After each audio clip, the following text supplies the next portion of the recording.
What's up, Grant? What's up, Lummy? Got it all figured out. A little technical difficulties to start the show, the sports show. Everything good though? Oh yeah, we got it. We got this handled. We got it figured out? Oh yeah. Okay. 813-90 Bubba, 813-90 BUBBA. Give us a call. Talking all college football, NFL. Weird week of NFL. College is starting to shape up a little bit. Which is pretty exciting. awesome. Pretty awesome. I mean, we're here in the second week of November, and there are a lot of teams with a lot to play for still. Now, obviously, the playoffs, everyone makes the biggest deal. They come out, they have a big 1 hour show, pretty much showing which it doesn't really matter because everyone forgets that those teams are going to be playing each other. Teams. Yeah, exactly. The USF ranking was big, though. It was. I think that obviously helps the exposure of like a smaller school, like a USF. That's not what I mean. What I mean is because there were a lot of, if you looked at the top 25 polls like 2 weeks ago, where was USF? Like 28, 29. 28. Who was ahead of them? North Texas. Yep. And I was like, who's voting on this? Did they not see the game? All those people were seeing was, at that point, USF was 6-2 and North Texas was 7-1. It's like, we played them and beat the shit out of them at their place. Well, it's kind of like you said, and I know it obviously wasn't just on the coaching, but I think somewhat on the media side too, is you used to say what Levitt, would just be like, Yeah, they weren't aware. They just saw 6-2, 7-1. The North Texas had one less loss, and you didn't look at the whole body of work. And you rank on the better name too, on sometimes. Sometimes, yeah. And I mean, I know what was it? Feinbaum is his name. I know he came out and said that USF or teams like that don't even have. They're like a AAA team. Coming in, they should not be even in the playoff talk. You have to give them a seat at the table. I disagree with Paul there. Oh, big time. That's otherwise, you just have to say they're not Division I. You just have to say different divisions. Well, yeah, you almost got to go back to like a Division I AA, Division One double or one AAA or something like that. If Paul's an SEC guy. If he had his way, it'd be 12 SEC teams in the playoffs. Yeah. Well, so I was looking at the playoff thing, and I know once again, but they were saying that there's still a chance, or there could be a chance, and I don't know if you kind of understand it or want to explain it.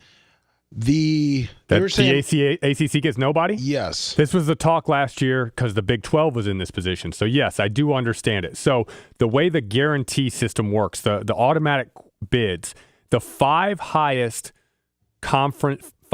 rated conference champions get an automatic bid. So, what does that mean? The SEC champ is going to be ranked high enough, obviously. No question there. The Big 10, no question there. The Big 12, no question there. Texas Tech is in safe standing.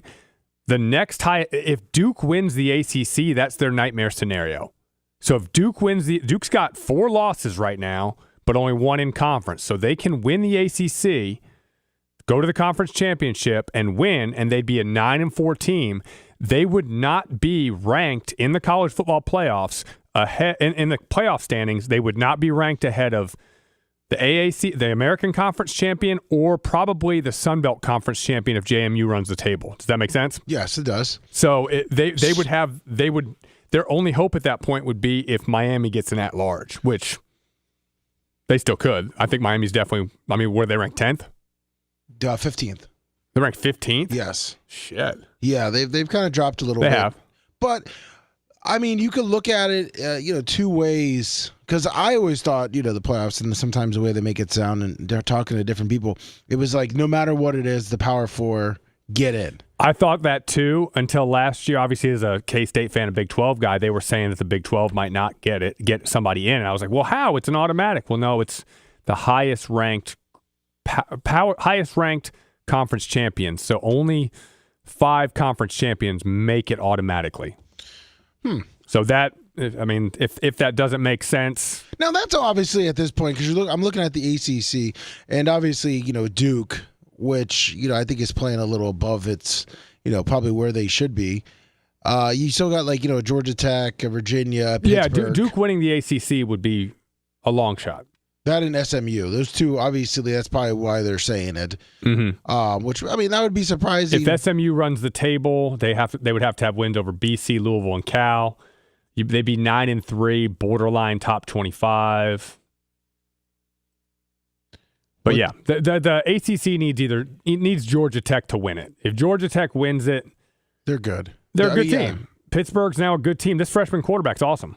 Yeah, I saw that game day, I guess, is going to be at... I also think Louisville's a good team.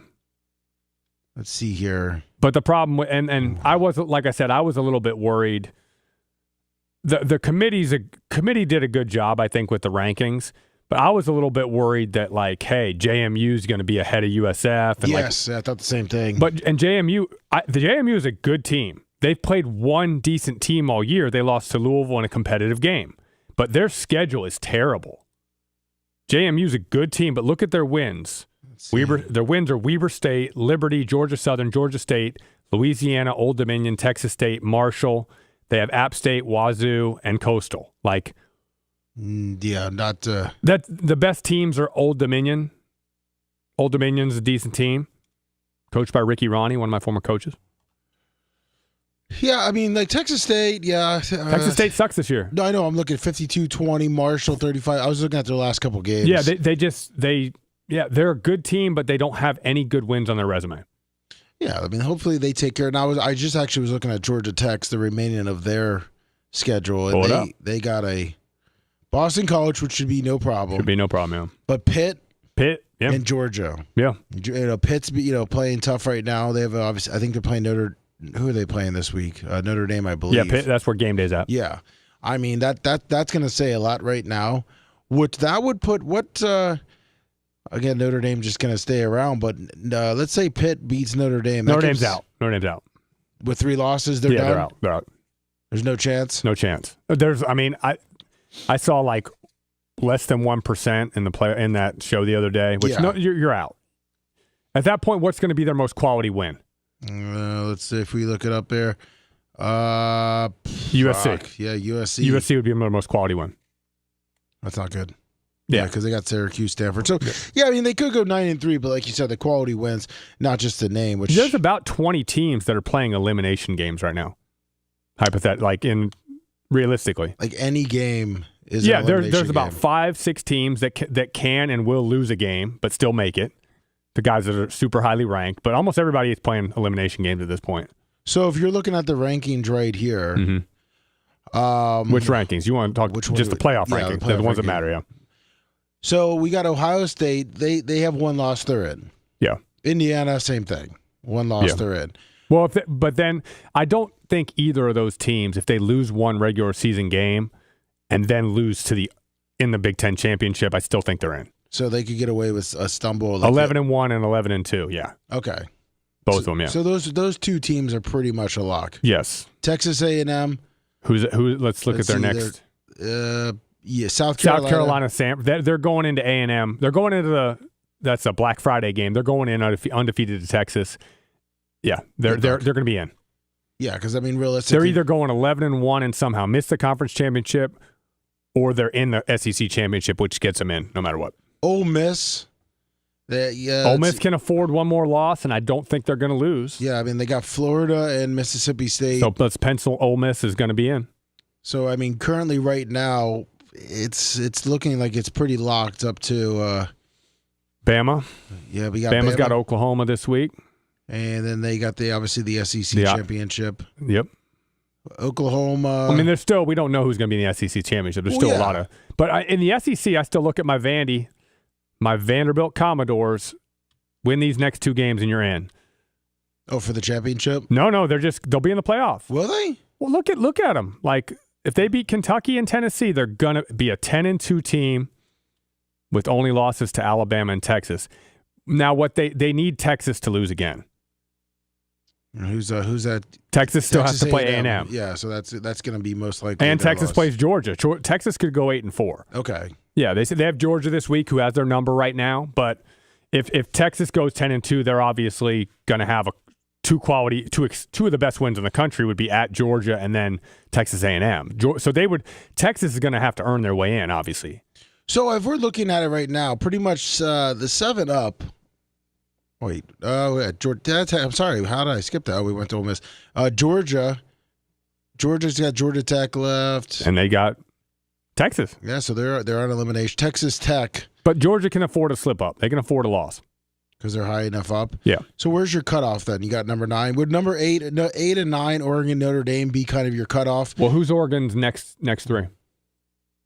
You got USC, Minnesota, USC, and Washington.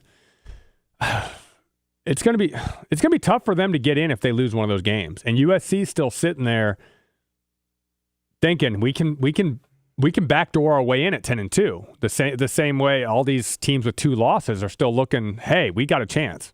It's all going to sort itself out. Well, of course. And at the end, there's going to be 2 or 3 teams that are going to be bitching and moaning, and they're, expand the playoff, which eventually will happen because of money.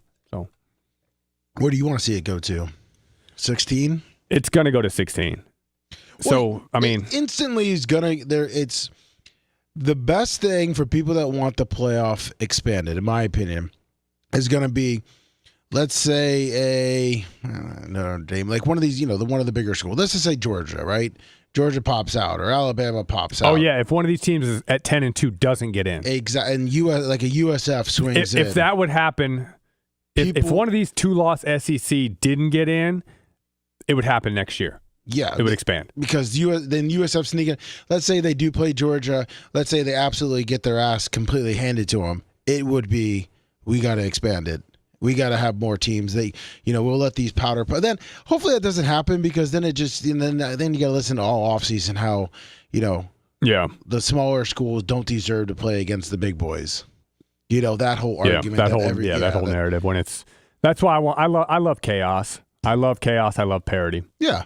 Which is great. That's why, like, even though, yes, I went to IU, as a college football fan, how cool is it that IU is number 2 in the country? It's just awesome. And, like, how awesome was that catch that Omar Cooper made? That was absolutely insane. That saved, that saved their season, but.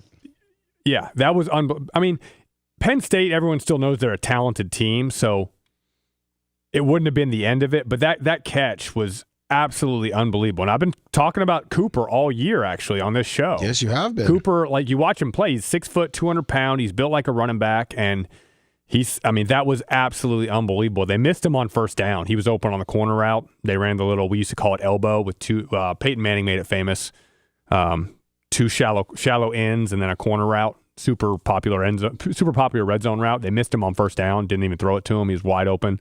And then on the 3rd down play, just threw it to the back of the end zone. And he was in midair getting pushed by the defender and switched feet at the last second to get a foot down. Oh, it was pretty. Oh, it was beautiful. I hope he has that poster on his wall already, because he should have like the time-lapse poster, Yes. Because at one point, he was probably 30 inches off the ground with his feet. It was an incredibly athletic play, so. I had one like that. I'm saying I had like a poster like that. Remember of Kevin Green? When he used to sail over the line. Kevin Green, he was an Auburn Tiger, right? I think so. Yeah, I know he ended up coaching there, but he had the hair like me. Yes, he did. He did. And he was like flying through like when he was with the That's Steelers. Cool, yeah. I had a Barry Sanders poster like that on my wall. It was pretty badass. But we go through the top 25 from last week. Hopefully you listened to the show and listened to what we said, because I told you, Grant said it, the Ohio State, Purdue, take the under. I think the over and under was like 48. It ended up being 44. Just once again, Ohio State did what they do. Exactly. They're down 3-0, but like they just wore them out, and they're really good. They still, their schedule's been really soft, but we know they're really good. Their quarterback is playing awesome. He's completing an insane number of passes. Yeah, he was 27 for 33, 303 yards. Yep. And I guess Nick Saban knew what he was doing recruiting him, right? Yeah. Exactly. Yeah. If you look at it, they got to that halftime 24-3, feeling good, and that's what Ohio State just kind of like took the gas pedal off and just cruised in into the second half, get a few first downs. If you get stopped, you punt it, and then 4 minutes goes off the clock. It's just they're in good position. But the Friday night game, well, we could talk about the weeknight games. We could talk about the USF game Thursday, which was one of the strangest first quarters I've ever seen. Yes. That USF did not run an offensive play until I think 2 minutes remaining in the first quarter. Yes, it was a fun game to go to. It was. They came out. They played great. It was really good to see them just kick the shit out of a team who played great the week before. Defense had 2 touchdowns in the first quarter. It was 55-10 when the starters came out, and it could have been 75-10. Yeah, I was getting a little nervous there for just the first. So the pick 6 on the first play, and then the second drive, they converted several third downs, got all the way down there. They executed well for a possession until they fumbled, and then it was the onslaught was on. Oh, I was a little nervous that they were keeping them in too long. The starters. Yeah, I was hoping that they would pull about like maybe after second, third drive into the third quarter. Oh, agree. I would have been completely fine with the quarterback for sure. Oh yeah, you got to get Byram out of the game earlier than that. You don't need. It was a 7-possession game. Take him out when it's a 5-possession game. Yeah, or a 4-possession game. I mean, if it happens to get it close at any point, I mean. And a public service announcement to anybody, any punt returner. You remember when USF still hadn't ran a play and the shanked punt hit our guy? Yeah. If you are a punt returner and you are not going to catch the ball, you should be yelling at the top of your lungs. It's a universal call. Peter, Peter, Peter. You're pointing at it so your guys get the fuck out of the way. See, we did not. They didn't show a replay in stadium, so we did not see actually what happened. Like it hit one of the guys blocking, but the back of his foot. It hit the back of his foot, but he shouldn't be near it, and it's not his fault. It is the punt returner's fault. Yeah, you got to tell him to clear it. The second that ball is a shank, you are yelling at the top of your lungs. You're making all the signals in the world to point to where the ball's at to tell your guys get the fuck away so that doesn't happen. Yeah, because we're watching it, and then we just see it takes this weird bounce, like because we couldn't tell, like, did it hit the ground? Couldn't tell. It wasn't going to get overturned, but the guy shouldn't have been there, and it's the punt returner's fault, and that's a coaching thing. Tell your guys if you're not going to catch the ball, is there any quieter time in a stadium? I don't care if it's a Bucs game with 65,000 or a USF game with 30,000. You can hear the ball hit his foot. Yep. We should. I don't care where you're sitting. You should hear that punt returner yelling, "Peter, Peter, Peter, Peter, Peter, Peter." And get the fuck away. Get the fuck away. Another public service announcement: USC Notre Dame on Friday night. That was a good football game. USC. I don't know if USC throws a pick or fumbles. Northwestern guy is taking it in. Defensive lineman about to score, reaches the ball, fumble, turnover. Dumbass. And it's like. His whole torso ended up in the end zone. There's no need to reach the ball. Ever. 4th down, 2-point conversion, last play of game is the only time you reach a ball. Every week we see guys give away touchdowns, and it just infuriates me. Yeah, I mean, what's the mentality, Selfish. Okay. Selfish, and that's a lack of coaching. Like, you do not reach the ball. Like, guys do it all the time, and they want the great Instagram picture for themselves. It's so selfish. It is such a selfish play to reach the ball. If you were a coach, would you bench that guy? They wouldn't do it because it would be talked about every practice, every day that you're not allowed to. Yeah. Don't get me started. I can tell you're fired up. Because it happens every week, just like like the guys not scoring when you get a chance to score, doing something selfish and like showing off. Get the fuck in the end zone. Is a touchdown that easy that you're just going to give one away? Don't pull a Leon Lett. Yeah. Houston. Now, this game was actually a little more exciting. The Houston game? Yeah, than I was expecting. But I was watching that Tulane-Memphis, and happy to see that Tulane team show up. That was a good game. Yeah, that's the game I was watching. I had both TVs on. I went to bed. I did not see the comeback, but Memphis had the ball. I guess the quarterback got hurt, Brendan Lewis, who's a good quarterback. But Memphis had the ball 4th down at around the 30-yard line to win the game. Yeah, I think I texted you during this game, and I was like, where the fuck was this Tulane team last week against UTSA? Could have been all the coaching stuff gets to the team. Because, they look fast. They're good. Tulane looks. They got some. They're a good team. They're a good team, and I hope USF sees them in the conference championship. That's gonna be a good game. Hope so. Take care of business. Take care of business. Exactly. Indiana, Penn State. We talked about Texas A&M rolled over a good Missouri team who is unfortunately Is that their fourth loss in a row? Missouri. They're one. playing with their starting quarterback broke his ankle, and they're playing with a true freshman. Played against that A&M defense. It's a tough spot. Missouri's a good team that's going to end up with like probably a 7-5 record. They got because of that quarterback. Mississippi State, which they need to win two of these next three. But Mississippi State is a competitive team. Yes, they are. They will keep it close. Georgia, Mississippi State. A lot of people were thinking that was going to be closer. I had a couple of my friends I told to hammer Georgia. I just feel like Mississippi State came out to play, but Georgia rolled. Yeah, I thought that game was going to be a little closer. I got the over on that one, but I thought Mississippi State would keep it in between 20. I think it was like a 17 or 18-point spread. Yeah. Disappointing. Yeah. Ole Miss took care of business with the Citadel. I mean, Texas Tech defense is no joke. They're legit. BYU, man, what happened? Oh, they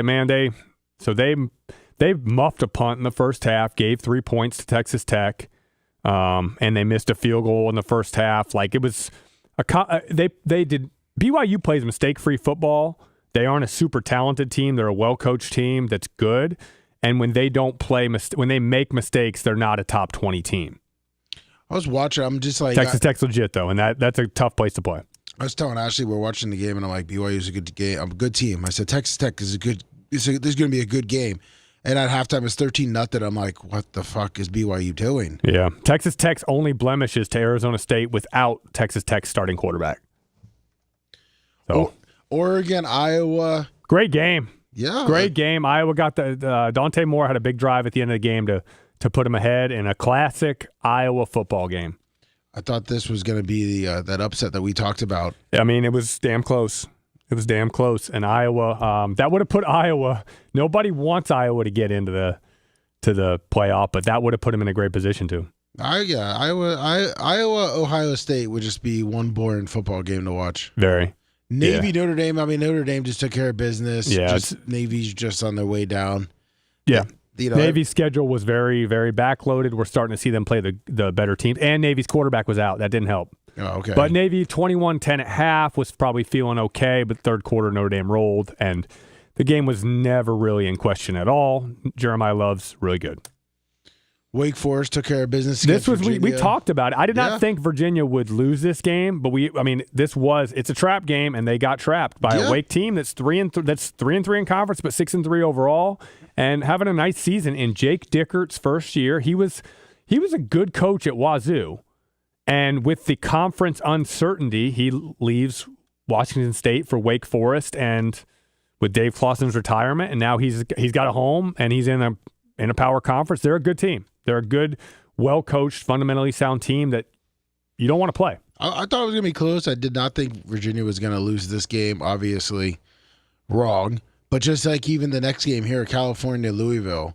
Louisville's. I mean, Virginia's been living dangerously, as has Louisville, and Cal's decent. Another solid team with a good freshman quarterback. Got it done. Good for Cal. That's Justin Wilcox. He's in about his 9th or 10th year out there. Really? I'm gonna say like 8th, 9th, or 10th. I'll say 9th, something like that. But he's been out there for a long time. It's not a great football school, even though they've produced a lot. Cam Jordan, Aaron Rodgers, Marshawn Lynch. They produced a lot of really good players. But you got to be part of that California state system, which sucks, and you don't get the football funding you want. Yeah, I think they were talking about that on ESPN. Yeah, being part of anything California state system sucks. But very true. Auburn, Vanderbilt. Diego Pavia had a massive game. Auburn's quarterback had a massive game. Looks like he should have been starting all year. Yeah, well, get a different coach and get different results, different players starting. You said Vanderbilt has a shot to still get in as an at-large, right? Yeah, they need to win the next two. UK and Tennessee, which at Tennessee, Kentucky's a good defensive team. That game, I'll check the spread in a little bit, but I'm going to guess it's over-under in the low to mid-40s. And Tennessee on the road is a state rivalry game. That's going to be a big game. But they need Texas to lose. They need Texas to lose again. Syracuse, Miami took care of business. Miami rolled, had a good game. Surprising upset by the Badgers, who I've been talking them badly about all year. Yes, you have been. You said they are complete dog shit. I still think they are. Yes, 13-10. But yeah, they snapped a 6-game losing streak Somehow where they had found not. a way. Oh my Lord! So they have not scored in those 6 games. Their highest point total was 14. 14, 10, 10, 0, 0, 7. That's real pretty. quick. That is 24. That is 31 points over 6 games. That's a 5-point average per game, and then they scored 13-1. That's got to 44 points over 7 games. That's got to be the lowest in the Big Ten. Got to be the lowest in the country. That's pretty. What's good? But Fickle's coming back next year. They already announced it. Did they? I guess so. Huh. I guess so. That's pretty surprising. Yeah. West Virginia, Colorado. West- Big E said he called it about Colorado.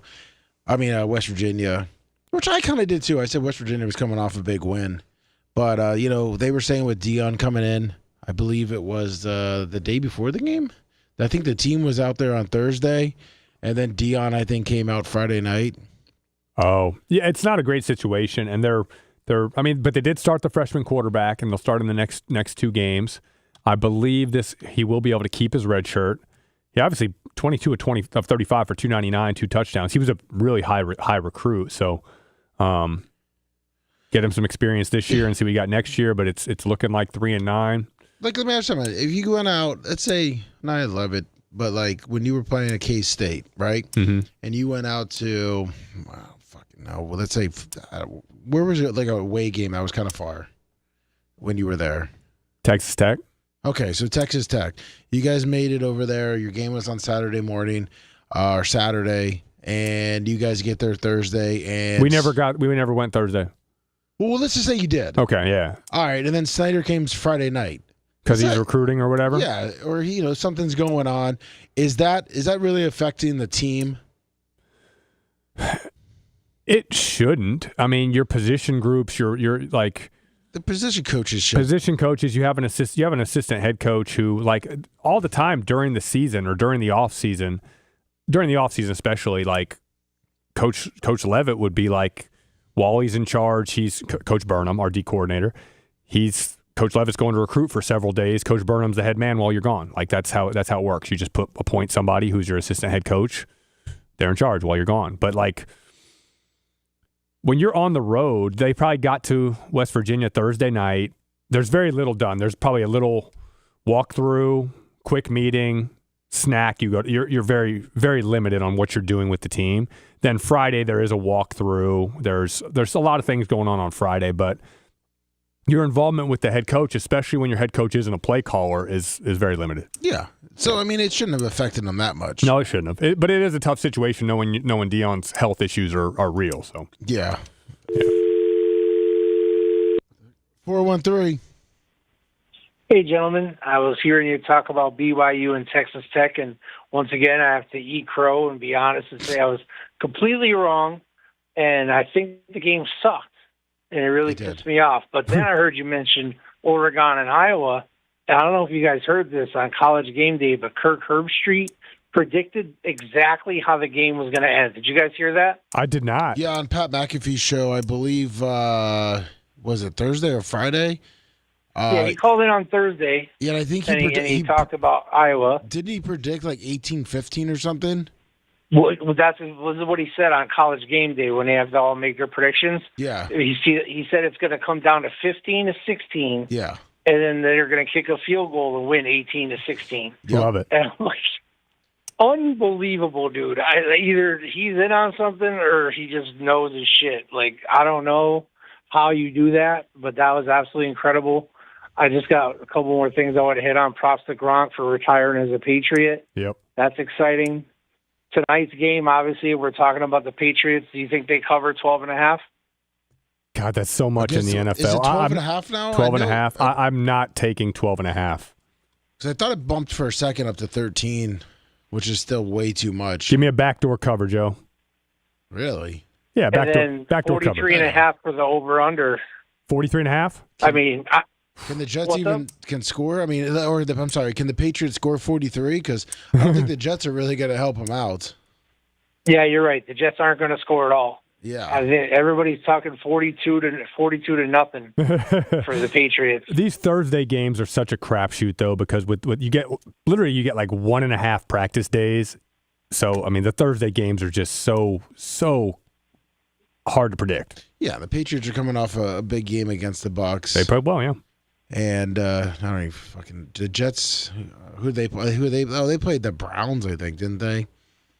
But I wouldn't touch that game. I wouldn't touch. If anything, I would actually amazingly take the Jets 12.5. Don't even watch that Thursday night bullshit. I'm watching Troy Old Dominion. Yeah, I was going to say, Joe, Troy Old Dominion. Troy 6-3, 4-1 Sun Belt at Old Dominion 6-3, 3-2 Sun Belt. Two pretty good teams. 10.5 in favor of Old Dominion. It's going to be a lot better than the UMass game last night. Jesus.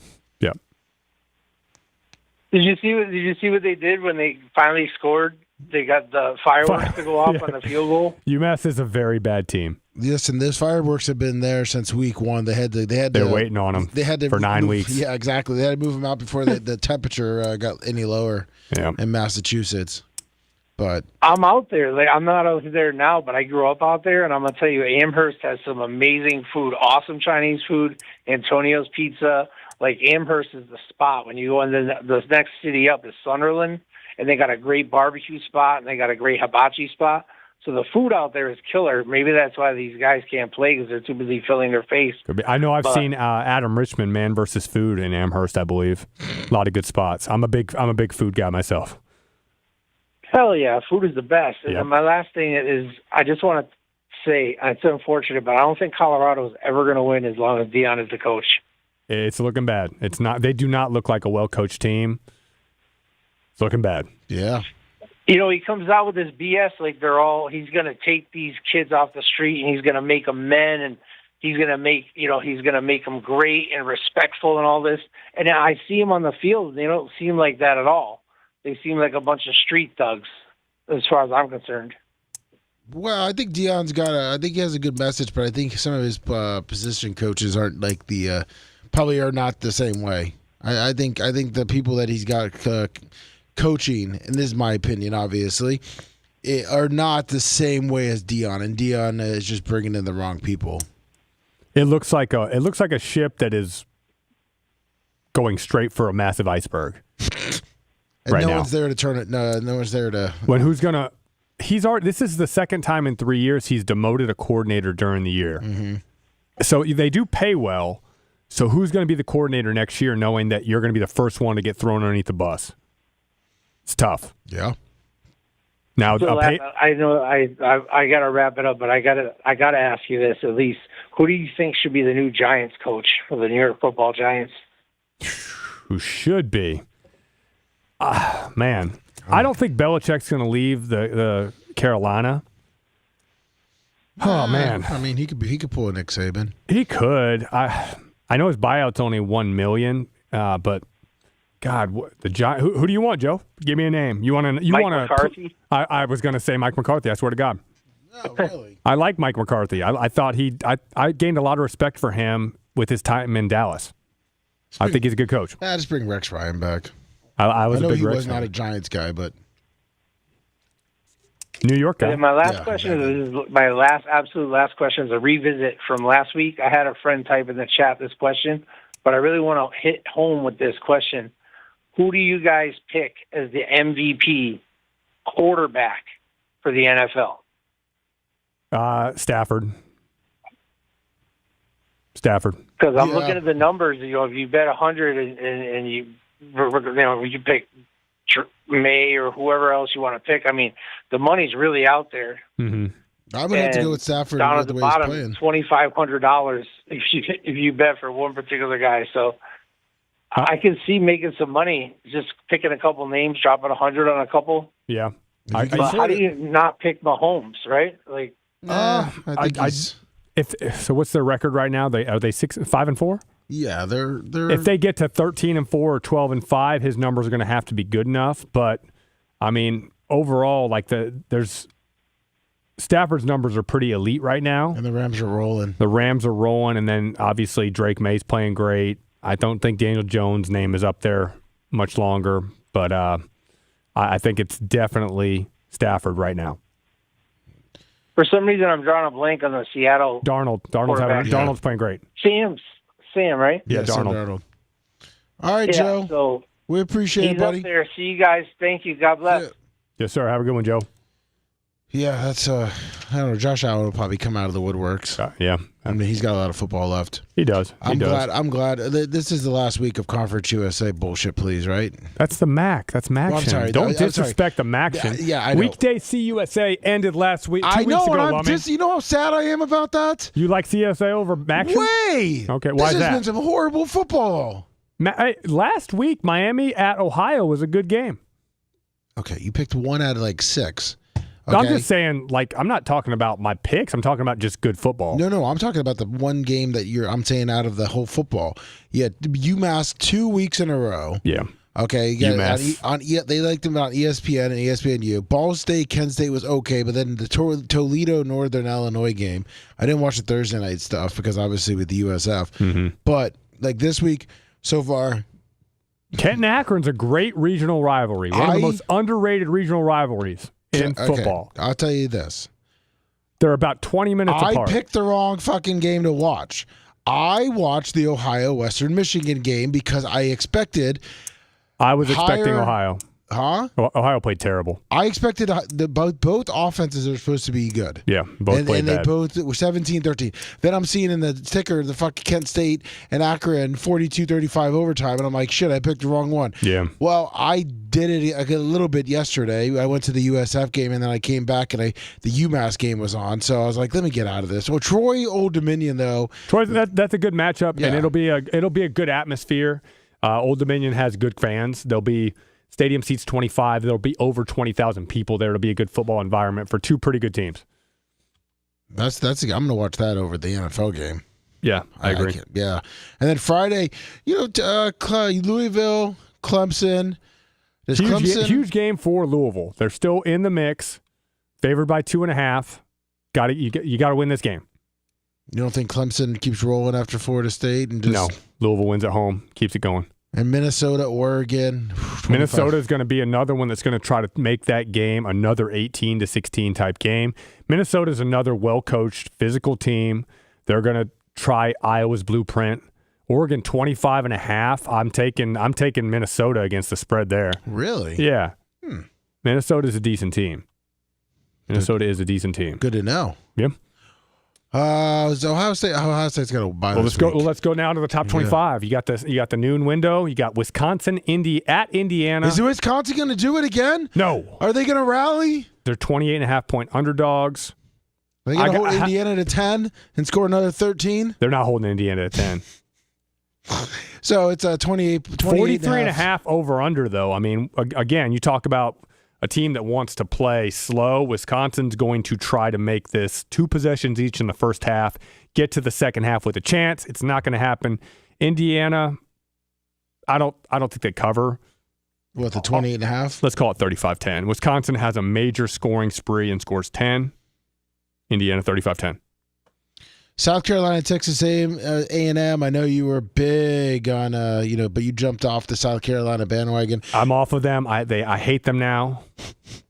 And I've always been a big A&M. I'm a Colin Klein fan, and he's having a great year. A&M rolls. 19.5. You got that? You're giving South Carolina 19.5. Not touching that. A&M rolls, but I'm not touching that one. I'll tell you when I get to a spread I like. Notre Dame at Pittsburgh. Notre Dame, Pitt, Heinz Field, Acrisure Stadium, Heinz Field, whatever you want to call it. Yeah, it's 12.5 for Notre Dame. 12.5. Pittsburgh. Whew, I like Pitt again to cover that spread. Okay, so freshman quarterback who's really good. Pitt. This doesn't matter for the ACC, but Pitt's 7-2. What did you think? I think it was at a news conference I was watching. Pat Narduzzi talk about this game didn't matter. I mean, you can't really. I mean, I thought every game's supposed to matter. He's not lying, but he's just, I don't like the message. Is he trying to take the fucking pressure off his team? Yes, exactly. Okay, I guess, hey, it's not a big game, guys. So just go out there and play your best. Don't get hurt. They could lose this game, win their next 2, 9-3 in the conference title, and win the ACC. 9-3 does a 9-3 with a does that team get into the playoff? I don't know. I guess so. I guess his message was, hey, let's not focus on Notre Dame because we might as well just look ahead to Georgia Tech and Miami. Well, those are more important than Notre Dame. That's a tough finishing schedule there. But I kind of get it if you think about it that way. Like, hey, you know what? If we lose this game, we don't want to lose the next two games. Pittsburgh plays in an NFL stadium. They average around 50,000 people. You're going to have a full house. You're going to have 65,000 people there. Hype up the game a little bit, Coach. That's bullshit. Yeah. Hype up the game. Get your fans into it. You're going to have the best crowd you'll play at home, other than if you play West Virginia at home. So fucking hype it up. It's probably going to be like Michigan Northwestern. This game's going to be low scoring. Well, that Notre Dame game's got to be. It's going to be like, you have to say what, like 60-40 Notre Dame fans. No, Pitt. Well, I mean, they're the same colors, but yeah, that's true. Yeah. Michigan Northwestern. Low scoring, 41.5 over under. At Wrigley Field, too. At Wrigley Field, so the wind is going to be a factor. It's not this is going to be interesting. Is that turf? Do you think that turf will be a factor? It's grass. Well, I know, but I'm saying. One end zone, someone's going to break their damn. Yeah, they run into the wall. Yeah, it's not. I'm surprised it's allowed, honestly. When I mean turf, I'm talking about just the type of grass. Yeah, it is. Because it is a different type of different surface. Yeah. But the field conditions are a factor. The stadium in general is a factor. You've got, like we said, if you look at that stadium as you're looking at it on the TV from left to right, the right end zone, which is the right field wall, is 5 inches out of bounds? Yeah. It's horrendously unsafe. And it's a brick wall. Yeah, and there's no ivy growing yet either. No, it's all dead. Yeah, it's all dead. Well, it's dormant right now. Okay, sorry, yes. Yeah. USF Navy. USF, get it done. Come on, you're 9.5-point favorites. The weather's going to be a factor. It's going to be, I already looked it up. It's going to be cooler and rainy in Annapolis, Maryland, playing the Navy team who you're better than. 100%. Don't turn the ball over. Win the turnover battle. You win this game. You cover. And then you move on.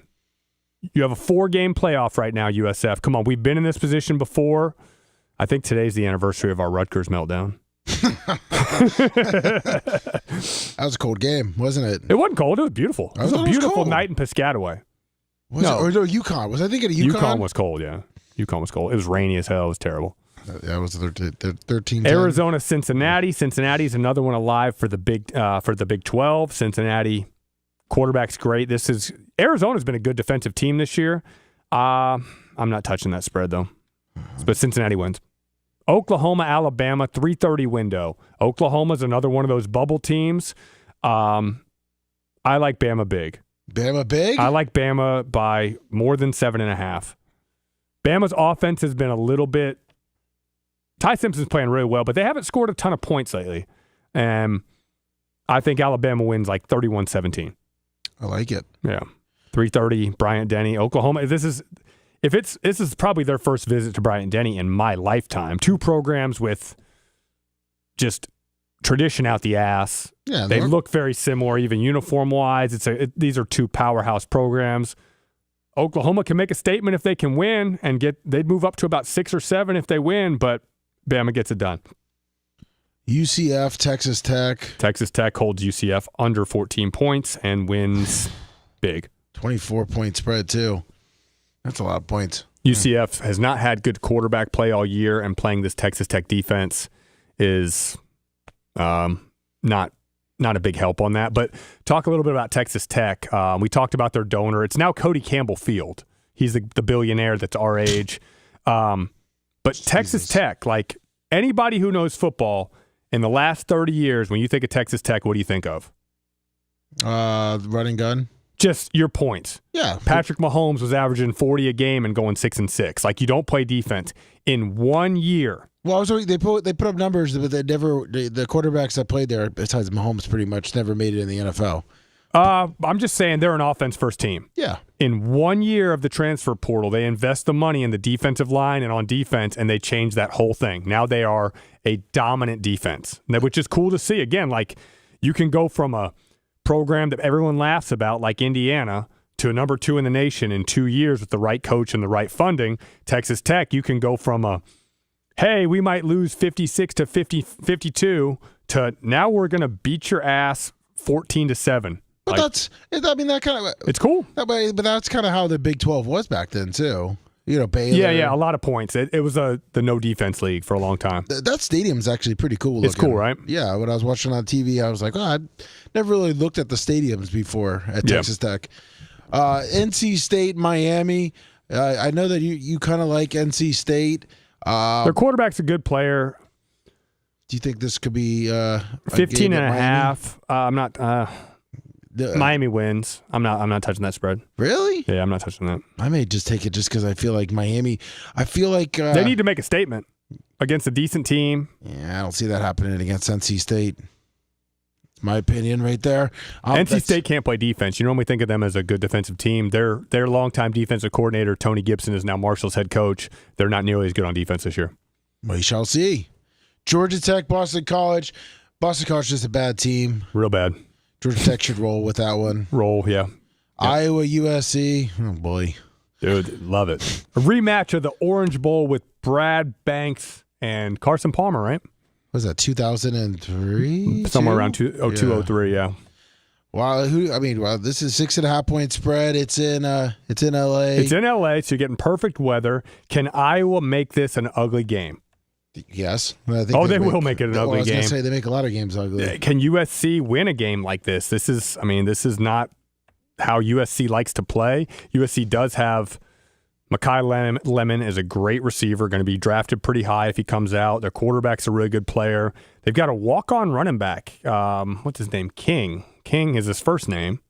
Let me look that up. Who's put up some really good numbers lately? King Miller. Oh. King Miller. Look at his last 636. But look at his last 4 games. Northwestern 127, Nebraska 129, 70 in a loss to Notre Dame, and when they beat Michigan, he had 158. So that was the big one. Yeah, that is pretty good. Yep, he's been good. He's coming around. Yeah, freshman walk on. Let's see. Let's get back to here. Virginia Duke, another 3:30 game. Nice little. Again, these teams are not that far apart. Classic ACC matchup. Both teams well alive in the ACC championship. These teams are 5-1 and 4-1 in conference. At Duke. This is the game that I thought Virginia was going to have the hiccup on. They might. Duke's quarterback's good. I thought Virginia was going to come in with one loss, and Duke was going to come in with and beat them. I think that still could happen. Duke's favored, and I was about to say I'm picking Duke. I think this is a lot to do with Virginia's quarterback situation. I believe he has a concussion. And he's probably out. Duke knocks Virginia out of the running, and Duke stays in the running for ACC title. So you got Duke and 5.5. Yeah, I got Duke to win. Tennessee, New Mexico State. This is that late game whooping they put on a non-conference foe. Tennessee wins big. Big game for Aguilar. Ole Miss and Florida. What Florida team shows up? The bad one. Isn't Lagway's back in, right? Probably. DJ Lagway, whatever. Dude, it's been bad. But Lane Train has it rolling. It's at Ole Miss. It's a little bit of a revenge game, as I know coaches don't like to use that, but they ruined your season last year. So hopefully they don't ruin it this season. I don't know if they're capable of scoring enough points. Trinidad Chambliss, again, has a huge game. Ole Miss rolls. 13.5, so take that. Utah Baylor. It'll be a tough. They're only 7.5 point favorites on the road at Baylor. A Baylor team who I think Sawyer Robertson is the good quarterback for Baylor. I think he is questionable. But Utah, physical, good, still in the running to get to Jerry World where they play the Big 12 title. There's lots of teams still in the hunt. Utah wins. They're obviously ranked 13th, so the media, the playoff committee realizes Utah's a good team. I think they roll. Oh, Jesus Christ. Who's that? Bob, I just shit myself, I think. I thought I heard somebody come in, but I can't see up there, Lummy. I can't either. Lummy, I wish I wouldn't have hit this. I was going to grab you. Oh, man. Who is it? It's Bubba. Oh. I was focused. I literally just farted. I was going to come in and go, Oh, shit. I've never met Bubba. Bubba, how you doing? Good, buddy. How you doing? Doing great. Oh. Talking some football, man. I love it. How about the Packers? They suck. That was one hideous Monday night game. Matt LaFleur still won't relinquish play calling. Yeah, he doesn't like his play calling. It hadn't been good, so I don't blame him. You need to have an offensive coordinator that can see from above. That's right. Yeah. It's horrible. Thank you, Bubba. See ya, Bubba. Oh, you dead. All right, after Lummy goes to the bathroom and changes his underwear. Jeez. I was just sitting up here chilling. I saw the door open. I didn't know what was going on up there. Well, I heard something drop, and I'm like, wow, okay. Well, Love it. Utah rolls. UCLA, Ohio State. I'll probably watch 5 plays of this game because it'll just be a methodical butt whooping, 42-7. 42-7? Yeah. Shit. UCLA, Ohio State, boring game. Ohio State's probably going. The points bet 31, so probably what 34. That's why 42-7. I was talking about that game. I thought you were talking about Utah still back. That'll be closer. That'll be closer. But UCLA, Ohio State just does what they do. 7:30, big game. Texas at Georgia. Georgia beat Texas both times last year. Elimination game for Texas. Do they get it done? This Texas team has some momentum. Georgia has done what they needed to do. They've got a very powerful ground game. They are running the ball very, very well. With they look good. Gunnar Stockton has proven he's only thrown 2 interceptions on the year. He adds a little bit of a good running element. They have a 2-headed monster running back with Frazier and Bowens. They're a good team. Can Texas stop this run game for Georgia? Is this Texas? So you don't think this is the game that Texas is gonna take Georgia out? Maybe get that win that they need at Georgia. I do not. Archie Manning says, "I'm here, buddy." Arch has played well. He's played well lately. I do not. I think Georgia gets this win. TCU, BYU. BYU's still in the mix. They're hoping for a rematch against Texas Tech. They're hoping for it big time. TCU's a solid team. At BYU, I say BYU gets it done.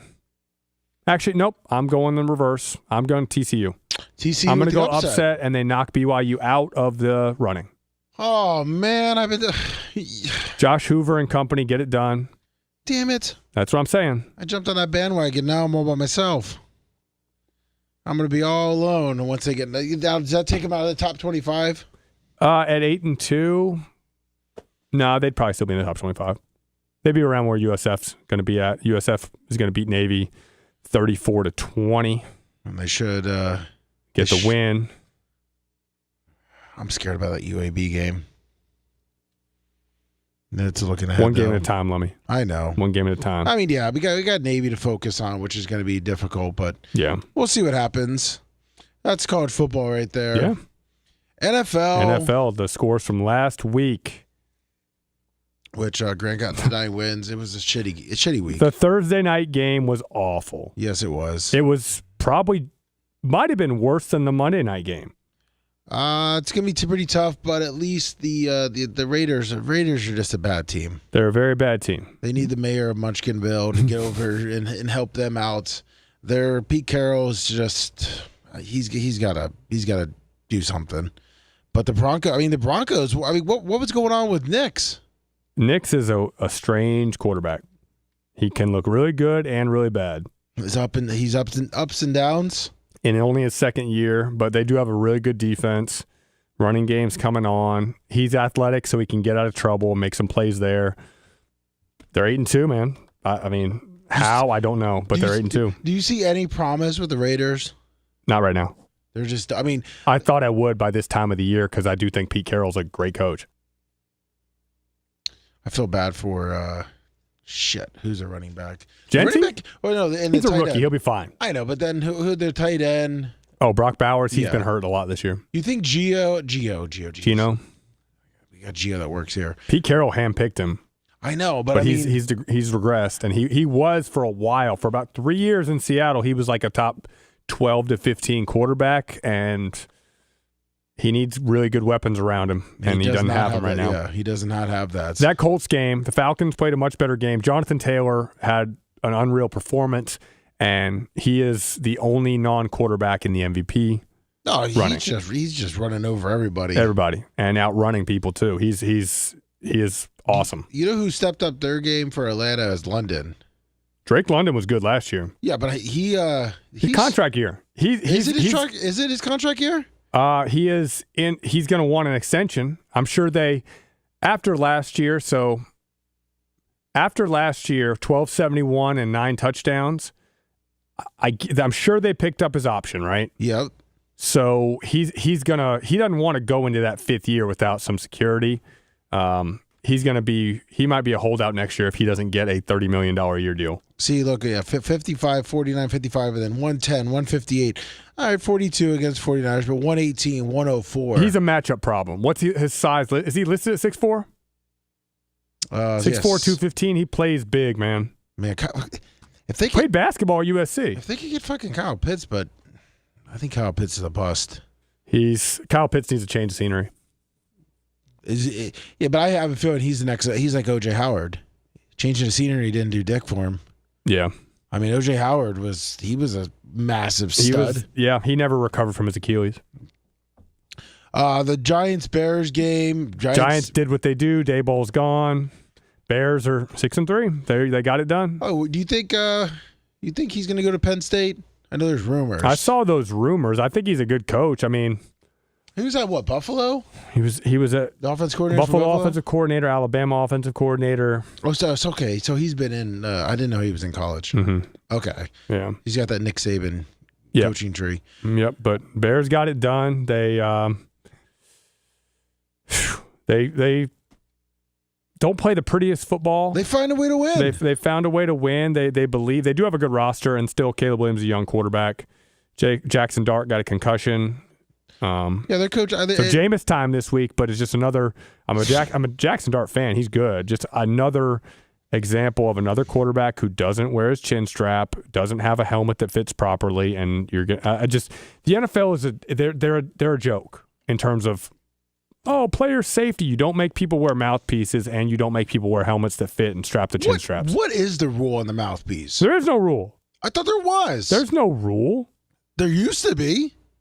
Wasn't there? I don't know if it was a rule or if it was just like a threat. Oh, wear your mouth in high school, like wear your mouthpiece or it's a penalty. Yeah, I mean that's different. But I thought there was a rule on the NFL. You really think they're going to call a penalty on a guy for not wearing a mouthpiece? Okay, well, yes, maybe a warning. Let's see. NFL mouth guard rule. In the NFL, mouth guards are not mandatory. Their use is highly recommended, but ultimately I get that. I'm fine with that. But the whole helmet thing, like college is more mandatory, isn't it? No, all these guys just have them hanging. Right here it says, unlike college and high school football where mouth guards are mandatory, the NFL does not require players to wear them. Lummox, watch any college game. It's a fashion statement now. They're supposed to wear them. A rule is a rule. A rule is not a rule unless it's enforced. Okay, listen, that doesn't matter, okay? But I'm more like the mouthpiece does help prevent concussions, and now it's just a fashion. It's just an accessory. But helmets should not be falling off at the rate that they do. If you wear a helmet properly and it's strapped and it's been fitted properly, it's real tough. It's not easy to get off. But that's another one of my rants that I could go for hours on. You get hit in the chest and your helmet pops off. I mean, terrible Buffalo. Hopefully, I wish they were saving that performance for next week, for this week against the Bucs. But wow, like that's everybody's reaction to this. I think just absolute ass kicking by the Dolphins. Tua's a superstar again. 2 TDs, 2 interceptions. Achane had a huge game. He's probably the fastest guy in the NFL right now with the ball in his hands. That's gonna save. That's what it's gonna save McDaniels his job. No, McDaniel is gone. You think he's done after the season? Yeah. Ravens got another win. The Ravens, again, Vegas knows what they're talking about. They're the favorites in the division 2 weeks ago at 2-5, right? Yes. That's just they're the better team than the Steelers, despite they were 2-5, and the Steelers at that point were 4-2. I thought the Vikings were a better team than Vikings screwed up. What did they do? I didn't with see. McCarthy. Just like when you had Darnold play that well last year, and they probably could have got a second-round pick for McCarthy and signed Darnold to a long-term deal, and just proven commodities at quarterback are like, how can you get rid of that? So you're not sold on McCarthy? No. Okay. Not at all. He misses half his games. He misses 3/4 of his games at this point. Yeah. Browns Jets. Is there really much to talk about on that one? The fact that the Jets had how many yards passing and won 60, a game? 63, 67. Fields 6 for 11, 54 yards and a touchdown. Oh, sorry, 54 yards. Give them the benefit of the doubt. They had 100. I mean, is Justin Fields that bad, or is the offense just that bad? They're a bad offense. Breece Hall's a good player. They got the win, but they had 2 special teams touchdowns. Browns are bad. Jets are bad. That's just bad football right there. Bad football. And then the Patriots, Buccaneers, just tough game for the Bucs. They lost to a good team. Listen, I'm gonna say something about Drake May. In the weather in the beginning, he could not get he can hold the ball. His balls were about 2 feet over his wide. He looked bad in the first quarter when it was like kind of sprinkling. Yep. If the rain would have lasted to the third quarter, Bucs win that game by 10 points. My aunt had nuts. She'd be my uncle. Well, listen, I got to think of something when, like I'm sad. I'm telling my little kid, yeah, listen, it's okay. You can hope. Bucs are 6-3. They settled for a couple field goals. Baker was decent, not great. They need their guys back. I know I saw Godwin is practicing again on unlimited basis. Same with Bucky. Gedeke played. They did run the ball a little bit better. Well, let me ask you, do you rush them back against the Bills this week? No, you don't rush them back. You just sit them. You've already lost. You've already missed. I mean, the Bucs let up those 2 big plays. Henderson, who's fast as shit. Yeah. I mean, you watch him at Ohio State, he can take anything in the distance at any time. Bucs couldn't get it done. Had a chance to get another quality win. Couldn't get it done. Moving on. Yeah, moving on, please. Moving on. Disappointing. Saints. Tyler Shuck got a win against the Panthers team who we don't know who they are. They've beaten some good teams, and then they score 7 points against the Saints and lose to Tyler Shuck. Yeah. Let me ask you something. What is your opinion of him? Tyler Shuck? Yeah. Watching him in college, he had a massive arm. Mm-hmm. He was a guy that played at Oregon, Texas Tech, and you always heard about how he's going to be awesome, and he just kept getting hurt. And then he did finally get one season at Louisville where he was healthy, and I was like, I see why everybody why he kept getting chances, because he's got great talent. He was a second-round pick. He was picked 36th overall, 38th overall, something like that. So he's got a huge arm, and he's 6'5". But so in the quarterback world, right? He played. What did he sit down? Was it 8 weeks? Is that enough for development? Was there even a point to that, in your opinion, to let Rattler play for those 8 weeks? I think it was 8 weeks, right? Well, they obviously were hoping that Shuck would win the job, but then Rattler, who last year took care of the ball pretty well, started having turnover issues. But Rattler won the job. He started 6-7 games. For those 6 or 7 weeks, there was no development for Shuck. He's not getting reps. That's what I'm saying. Yeah. So, I understand now it's like, all right, put him in. But is that first, I guess, let's just say 7 weeks. That first 7 weeks, you're saying he's not really developing. He's kind of sitting there playing practice. He might. I don't know if he's up with as the number 2, or he's playing scout team to try to just keep getting work. I don't know. But Kellen Moore, who's a really smart guy, he's done with Rattler now. Rattler's not going to be your guy moving forward. Now it's just, okay, is Tyler Shuck going to be my starting quarterback in 2026? That's all they're trying to figure out.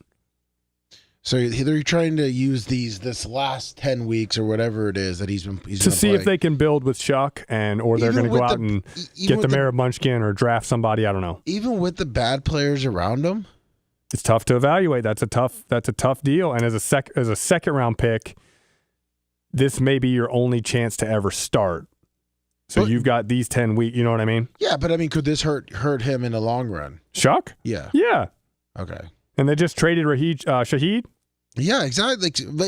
They're not a good team. They just traded waste of a first-round pick 4 years ago, Trevor Penning, right? Yeah, but what you're trading, there's really no weapons, obviously, and you're just Olave's hurt now, I think. Or no, that's Garrett Wilson, sorry. You're shoving them out there.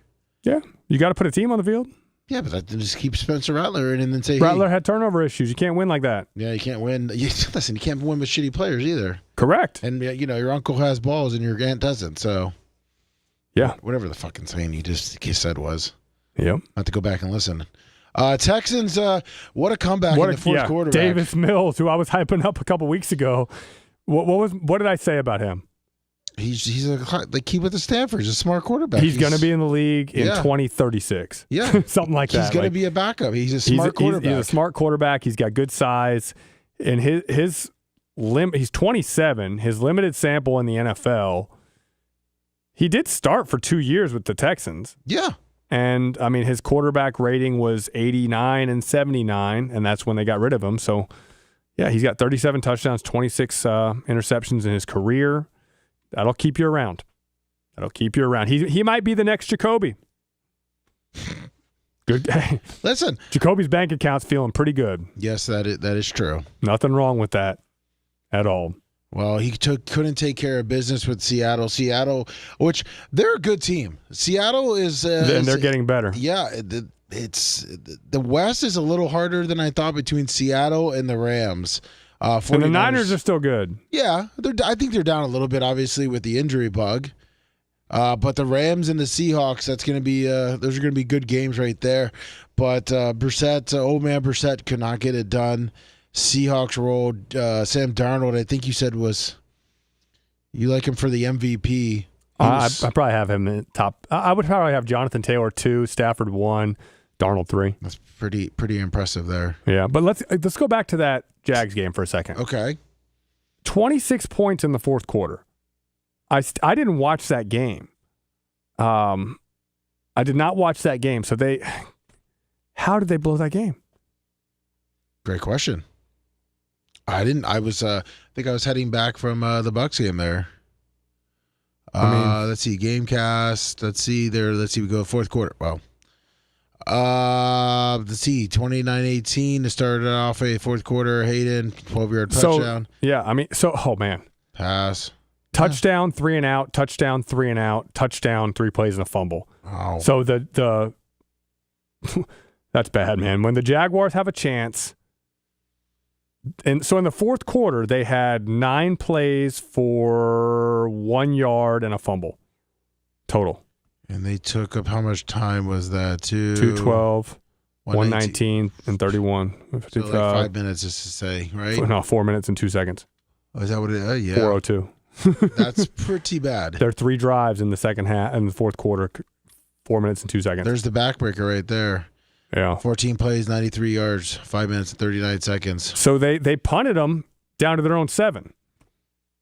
They were already behind at that point anyway. But it's bad football. Bad football for the Jaguars, who lose their first-round pick. And now we can talk about the Mayor of Munchkin. He's coming back. Is he? No, he's on IR. All right. I was going to say. But the Cardinals got whooped. 21-0 in the first quarter. Smith and Jigba's another one. I don't think there's any chance a receiver wins the MVP, even when you had like a year like Julio had a few years ago or Calvin Johnson. But Smith and Jigba, I guess there's a possibility for like the offensive player of the year is not going to be a quarterback, right? Yeah. Doesn't have to be. That your MVP is almost going to be a quarterback, but I would still have Jonathan Taylor ahead of Smith and Jigba.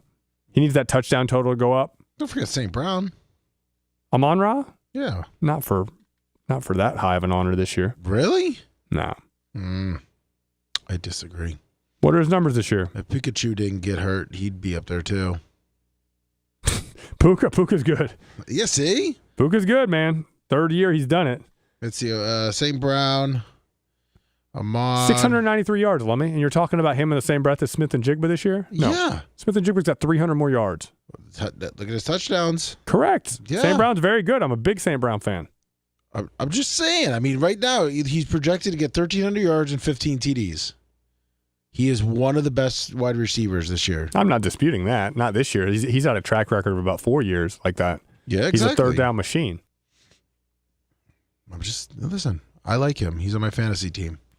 There is the real reason, huh? I watch a lot of them. Gibbs, huge game. Lions dominate the Redskins. Poor guys. Yeah, Lions are rolling. Lions are a good team. Yep. Chargers, Steelers. That was another Steelers. Again, I told you. Was I off the bandwagon or on last? I think I was off. You were off the bandwagon. They suck. Yeah, they do. They suck. They can't score. They are a little better on defense, but I mean, they suck. Aaron Rodgers just. He's having a pretty. He's playing fine, but he had a turnover bug the other day, which he's protected the football better than any quarterback in NFL history. He had a bad game, but Steelers. He had 2 INTs. Yeah, which is rare for him, extremely. But they don't. They just are not. 221 total yards. They're just a anemic offense. They'll finish 500. Keep that record going for their boy. Probably Tomlin. they'll find a way. They just signed Sante Samuel Jr. Oh, nice. So I mean, yeah, they just signed him to get some help. They're playing Ramsey at safety. Ramsey's still a good player, but they got to be a defense first team, and they're just not good right now. Eagles Packers, another. You talk about bad football. I mean, yeah, I couldn't watch that anymore. I turned it off. I turned it off pretty early. It was atrocious. And Bubba was saying too. He thinks that LaFleur needs to give up the play calling, get an offensive coordinator, put him up in the booth. He said there's a lot of more NFL coordinators are on the sidelines than in college, but I think his thing is that you see those. Is he a Packer fan? Yes. Okay. You saw the Eagles knowing pretty much what the Packers were calling. You've seen those clips where the Eagles were calling out what the Packers were going to do. I mean, you see that in the NFL all the time, though. Yeah, I mean, but if you have a super vanilla offense, and obviously the Packers at one point was, well, actually, if you look at the record, 5-3-1, their losses are against some bad teams. Yeah. I mean, the Browns, they tied the Cowboys, and they lost to the Panthers. Yeah, that's 2 bad losses on there. I mean, obviously the Eagles are a way better team. Their schedule, look, they don't have any good wins either. No, they mean. I mean, look, their schedule is going to be backloaded. They might not make the playoffs. They got a good win against the Lions week 1. Yeah, week 1 they did. That's when one good win. Yeah, I mean, and then beating the Redskins when they had Jaden Daniels. Did Daniels play that game? Yeah, he was playing. I believe he played. Okay, yeah. So they got 2 good wins. All right. But look at the schedule. It dropped off. Cowboys when they tied. Then the Bengals did not have Burrow. Cardinals. Just look at their upcoming schedule: Giants, Vikings, Lions, Bears, Broncos, Bears, Ravens, Vikings. So they're 5-3. They've got 8 games left. I think they might lose 6 of those games and miss the playoffs. They could lose to Jameis. I wish Jameis had Malik Neighbors this week. So what? He could overthrow him for the 4 touchdowns and 4 interceptions? That would be one of the most exciting. If Jameis, which I think he's probably one of the only players in the NFL capable of doing that. That wouldn't be surprising if Jameis threw 4 touchdowns and 4 picks to the same guy. Like if Malik Neighbors was healthy, I could see Neighbors having like 17 catches for 236 and 4 touchdowns. Yeah. And they lose like 38, 35, and Jameis throws 4 picks and 2 pick sixes. And 485 yards. Oh, yeah. I could totally see that. And Jameis just keeps slinging it, which is I love Jameis. Of course. Everyone loves Jameis. I love Jameis way back. Listen, I did not like him as a Bucs. I've only now started to like him because you're entertaining. You're like everybody else. You didn't like him because he threw too many picks with the Bucs. Well, yeah, no shit. But I liked him because I thought he's a tough son of a bitch, and I thought he cared about winning. I thought he was just stupid. I thought the Bucs, he did make some bonehead plays where it's like, no, don't throw it, where he's like getting tackled. Yeah, like you said, he had heart. He has heart. He has heart. His he has team toughness. loves him. Yeah. Also that was coming off of Ryan Fitzpatrick's first 4 games, but now we're going back. But still, I did not like him at that point. Yeah. Get rid of him. Well, let's talk about this week's NFL schedule. That's a tough one. Jets Patriots tonight. We talked about it a little bit with Joe. I mean, Patriots are going to get to 9-2 most likely. They're 13.5 now on this. Yeah, that's what I thought. I thought the spread jumped to 13. Yeah, Joe had it at 12.5 on maybe that was another site, but 13.5. Patriots get to 9-2. get to whoop up on their AFC East rival, the Jets. Probably gonna be a shitty game. It's gonna be a really shitty game. Like we said, Speaking go of check out shitty games, Troy Redskins Dolphins. Hey, listen, in Miami. That's it's Spain. Madrid. Oh shit, Madrid. So we're gonna treat those nice Spanish people to just a treat. They get to watch Tua and Marcus Mariota. Wow. Hopefully Achane gets loose and they get to see a guy who runs a 10-1. 2.5 point spread. I mean, that's a bad game. Dolphins. Dolphins. Win. They're on a 1-game winning streak, and McDaniels is back. He's taunting the Buffalo Bills. I'm all fans. for it. Just admit it. I'm all for it. I'm all for it. Let's go. You're on the Miami bandwagon. I am. For 1 week, I'm on the Miami bandwagon. I do like Achane though. I mean, he can fly. I like Waddle. I like Waddle too. He's good, and you never hear shit from him. Exactly. Different than Hill. Carolina, Atlanta. You talk about two up and down teams. I like both these teams, and it sucks that I kind of want to see a good game because obviously I want both to lose. Yeah, a tie would be Can nice. they tie? Yeah, let's have a tie. Can we pick a tie here? Yeah, let's just pick a tie. Let's pick a tie. Both of us. We're in cahoots today. That's what we're cheering for is a tie. I want a really good. I want like the Cowboys Packers 44. I want a 40-40 game, high offense. Hubbard gets like 5 TDs. Robinson Rico Dowdle. Okay, Dowdle. I just like Bijan has a big game. Yeah, Bijan's a phenomenal player. I love watching him play. I just don't like the Falcons. Just look ugly. I feel like they've got weapons, man. You know, I feel like that's a normal team under Raheem. Yeah, he's in trouble right now. Yes, he is. He's in trouble. Tampa Bay at Buffalo. You want to come back to that? Yeah, Houston at Tennessee. I don't think anybody with a pulse is picking Tennessee for the rest of the year. Yeah, even 6.5. There's Tennessee's Davis lucky. Mills. I haven't heard if Stroud's playing or not. Have you heard? No, I have not heard. Either way, Davis Mills, all in. Chicago at Minnesota. I think Chicago keeps rolling. I think Minnesota's, even though it's at home and Minnesota's favored, that's at home field. I think Chicago finds another way to win. Agree. Yeah. Caleb Williams gets it done. Ben Johnson gets it done. They're getting some confidence. They're playing some complimentary football. They've won a couple ugly games. That's how you develop chemistry as a team. You win games that don't look pretty. Let's see. You got Green Bay at New York. Jameis Winston is back. That's going to be a fun game to watch. I hope. It's going to be. Come on. It's going to be fun. Okay. No matter if Jameis is involved, it'll be entertaining. Exactly. Yeah, Micah Parsons chasing around Jameis Winston. That could be good. Yes, that will be good. Green Bay gets back on the winning side of things. I don't think Jameis does it. Like you said, I think it's like 38-35. I want to root for Pittsburgh, but you suck. I'm picking Cincinnati. Joe Burrow's back practicing. Flacco gets in. I think Flacco just is gonna.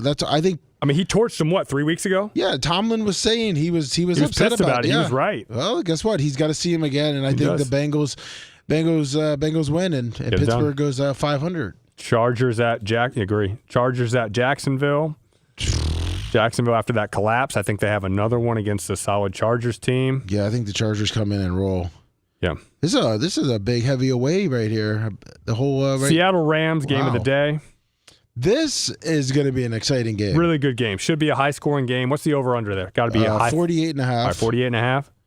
I would take the over. I'm taking the over on that, but I'm going to take the Rams. I'm taking the Rams at home because I think they're going to split. I think Seattle's going to take it. Yep, they're going to split. I'm excited. Good about game that though. That's a great game. 405. Game not so exciting about, especially San Francisco, Arizona. Get to see Brissett. Is Purdy back? Not yet. I'm Mac Jones still. Mac Jones, who's playing well. Is Mac Jones the next Baker and Darnold? No, he's not. I don't think so. When he's had competent coaching, he's been pretty good. Yeah, but where's he going to go? He's got weapons around him right now. Correct. McCaffrey's helped him out. But their receiving core has not been good. You have Ayuk out, Pearsall out. Jennings has stepped up. Jennings is a good player. And then Jennings is a good player. And then Kittle's back. Yep. But for largely this year, they're playing without their three best receivers for a long time. Well, 3 of their 4 because McCaffrey's a receiver. Yeah, McCaffrey has stepped up. That's big. And now he's a great player out of the backfield. And just great. And Kittle is a hell of a blocking tight end. Yeah, and Kittle's still. What are his receiving numbers on the year? He hadn't played much. Yeah, barely, if anything. Let's see. What's he played, 4 games? Has he played that many? I didn't think he's played that many. There we go. 5 games. 5 21 games. catches for 184, 3 touchdowns. Do they have a blocking stat? No, but we know he'll block his ass off. Oh, yeah. Another guy that if give a shit was that's if I were like a GM type guy, when I look at that's who I like. I like guys who give a shit. Yeah, they're good team. They're going to fight for you. It doesn't matter if George Kittle. If you had some injuries and said, guarantee George Kittle, if you got 3 DNs get hurt, I'll go play D end. I'll go play outside linebacker. Hell, I'll go play safety. Yeah, that's what I like. He wants to win. Yeah, I love that. Baltimore at Cleveland. I mean, you can't go against Vegas. Well, Baltimore's got Lamar back. Yeah, I was going to say Baltimore's running. And I'll give Vegas credit with this. I thought Baltimore was dead in the water 4 weeks ago, but now they're sitting there. Favorite to win the division. Lamar's back. The defense is playing a little better. Cleveland's fucking awful. Well, look at the tickets. Who wants to go? $11. Let's go to Cleveland. Go up there. Holy shit, $11 for a game. Weather's getting bad up north too. It's $12 for a Tennessee game. Maybe that says something. I mean, Baltimore's going to run this. Yeah. Did we see Shador next week? Soon. But how's his health? He had a back issue, which is not great for a quarterback. I've said this 5 times now. I think over the last 5 weeks, if I was Shador, my back would be hurting the rest of the season, even if it didn't hurt. It might be your only chance to ever play. Yeah. Well, listen, it might be your only chance and the last chance. I mean, who's he going to throw to? The up and down Njoku? Njoku? Yeah, Njoku. Who I every week you don't know if he's going to play or not. Yeah. Skipped. Yeah, Baltimore wins that one big. Kansas City at Denver. Who shows up? Which Bo Nix shows up? I mean, we know the Kansas City defense is going to show up. They need this win. They're going to get this win. Yeah, Mahomes is going to show up. It's in Denver. Yeah. 44.5. But, I mean, the Bo Nix roller coaster, we're due for a good game, right? Yes. Yeah, I think he's had 2 games in a row that's been bad. Yeah, we're due for a good game, but I'm still taking KC. Again, I said it. I mean, tickets as low as $261 there. Damn, that's a high. That's nickel seats equal $261. Jesus, $11 and $12 to go to $261, and then Detroit at Philly for $227. Yeah, that's gonna be.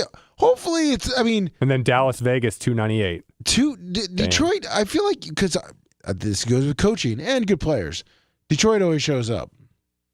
It's pretty rare that they have a down game. Exactly. They're well coached. How about we'll go get to that in a second. But KC Denver.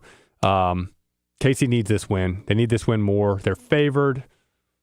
They get it done. And I mean, I talked about Kansas City's schedule the back half of the year. They've got a good stretch of games to finish the year.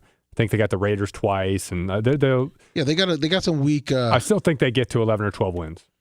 Yeah, right here they got the Broncos, the Colts. Okay, but then they got the Cowboys, Texans, Chargers, Titans, Broncos, Raiders. Okay. They're sitting there at 5. They're 5-4, right? Yeah. So I mean, 8 games left. They're going to go 6-2 and go 11-6. I mean, the Chiefs. I don't know which. They're a little inconsistent this year, but I still say they go 11-6. And Detroit, Philly. Philly's got their offensive issues, but they figure out they're 7. They're what are they at? They're 7-2, right? Yeah. Yeah. They're still. I mean, they're 7-2 Super Bowl. Shut the fuck up, AJ Brown. Shut the fuck up, AJ Brown. Shut the fuck up, Philly fans. You're 7-2. They're complaining about 7-2. That you feel like their wheels are falling off. Yeah, I mean, AJ Brown is awesome. He is a great, talented receiver, but you can even see through the body language. It's like he's not. He's playing like Tyreek did this year with Miami. A little bit, like and I don't want to be here. I'm a baby. This team. That you're not in Tennessee. Thankfully, they traded and got you. Yeah, signed you to this massive contract. You were happy for 1 year. You won a Super Bowl. You had a career high your first year there in receiving yards, and the season is halfway done. Like why? I mean, why can't you go? You have 8 games left. Why can't you go on a stretch where you have 700 yards in 8 games? If you have a positive attitude and come up ready to practice every day, block your ass off, do all the things that you need to do, you end up with an 11 or 1,200 yard season if you have a good stretch of games. Yeah, I mean, look, you got Devonta Smith is playing good. I just don't like people complaining when you're 7-2. I mean, what does he want? Fucking Gohart? Saquon's averaging 3.9 this year and about 65 yards a game. Is he complaining? No. Their line's been hurt like hell all year. Listen, they need to have Gohart. Does Hurts? I love the human being Hurts. I've been critical of his play at many times. The dude is a winner, and he's thrown 16 touchdowns and 1 pick. He doesn't hurt you. Like he plays to win the game. He plays mistake-free football. He does. He's smart, and it's similar to what Jalen's similar in a way, in this way. So don't take it any other way than he's kind of like Mahomes. Mahomes isn't going to lose you a game. I don't like that comparison. I mean, all right. Well, I'm just saying, both of them have been in the Super Bowl here recently. Hurts have been twice. Yeah, Mahomes has been what, 4? But what I'm saying is that 5. What Mahomes isn't going to lose you a game. It's rare. It's rare. And but they're different styles, is what I'm saying. I know, but I'm saying but if you throw them out there, they're not going to be a Jameis Winston running and gunning 500 yards. They're going to play smart about it. Well, what I'm saying about the Eagles, or how are they built? If you say how are the Eagles built, where is our best position group? Our 2 best position groups are O-line, D-line. Yep. If you're playing the Eagles, they're tough. That D-line, when healthy, they're going to make your quarterback's life a living hell. And when they're healthy offensively, like they were last year on the line, they're a great running team. But like when you have that type of Jalen Carter and then those pass rushers, do not lose the game at quarterback. Punting is fine. Make teams go 90 yards because it's not going to happen very often. Have the Bucs mentality from the 90s and 2000s, early 2000s. I mean, conservative teams with Tony Dungy era. Conservative teams with great defenses and quarterbacks who don't make mistakes win a lot of games. The weather's about to get real bad in Philly. They're 7-2. Shut up. Yeah, exactly. And this is the other thing, and I was talking to some of my clients about this today. It's like, okay, yes, I get it. You're a great receiver and your numbers are not great. But are you helping the situation? Are your actions being a distraction? Because it is. They're having to ask questions about this. Are your actions conducive to solving the problem of you getting the ball more? No, they're not. But his numbers aren't that bad. He has a 13.2 average. That's the lowest of his career. Yeah, but that's not. Okay. He's averaging 50 yards a game, 51 yards a game. That's low. He's 30, right? No, he's 20. Okay, he's 28. Look at his career stats are great. Well, yeah, no shit, but still, like you said, it's only halfway in the season. 2 weeks ago, go back to that. It's just weird because 2 weeks ago, he had a stretch where he had 10 catches, 15 targets for 201 yards and 2 touchdowns over a 2-game stretch. And was he bitching after that Giants game where he had 6 catches for 80 yards? No. And they lost 34-17, but he's bitching after a game where they go on the road on Monday Night Football and beat the Packers? Dude, you're just selfish. Yeah, selfish. Trade him to Vegas. Trade him to Vegas. See how he likes that. It'd be like Randy Moss. But what I'm saying is that but if you look at it, he's not having a big. It's not week 14. Correct. And he's got 408 That's what yards I'm saying and 3 too. TDs. Like, it's not out of the realm of possibility for him to have 320 yards over a 2-game stretch, and then his projected season numbers are sitting there at 1,200 yards, right? Yeah. Like, just go out and play. Like, I said the same thing about Stephon Diggs. He was 3 games into the season. This is when he was trying to get out of Minnesota. And I'm like, my God, dude, if you have a 100-yard game next week, you're on pace for a career year. Like, one good game, and you're on pace for a career year. So shut the fuck up. Play football. Trade him back to the Tennessee. AJ Brown, he'd retire. And that's the other thing. You've already been paid. You've already been paid that massive contract. And yeah, I know you're going to want another one in 2 years, which keep playing. If you have 2 Super Bowls or 3 Super Bowls at that point and 5 straight seasons of 900 or more yards, and you're going to get another massive contract. But don't be a cancer. Don't be a cancer. I agree. Dallas at Vegas. Dallas has got to win one of these at some point, right? But hey, Gentry's having a huge game. It's coming. Yeah, they got to against the Cowboys. The Cowboys have to, but Dallas wins. Well, yeah, Cowboys win. Yeah, that's a lot of. I think the majority of who do we pick on Detroit, Philly? Oh, I got Philly. Philly? Yeah. No. I'm taking Detroit. Sorry. And now we'll get to really hear A.J. Brown bitch when they lose to Detroit. Oh, yeah. But He's got three but he catches. probably won't bitch because they'll lose, but he'll have yards. Yeah, they're going to focus to give A.J. Brown 8 catches, force him the ball, and they'll get a loss. Yeah. Is what you're saying. Yeah. Let's see what happens. I'm out next week, Lummy. All right. We'll be back for the following week then. That's right. All right. Thank you, everyone, for tuning in. We'll be back here tomorrow morning, 6 a.m. right here on the Bubba Army. And in the meantime, go check out merchandise. Go to Bubba Army Store, Bubba Army Shop, Bubba Army Shop Store, and merch.com. Thank you, everyone. Have a great rest of your day. We'll see you tomorrow.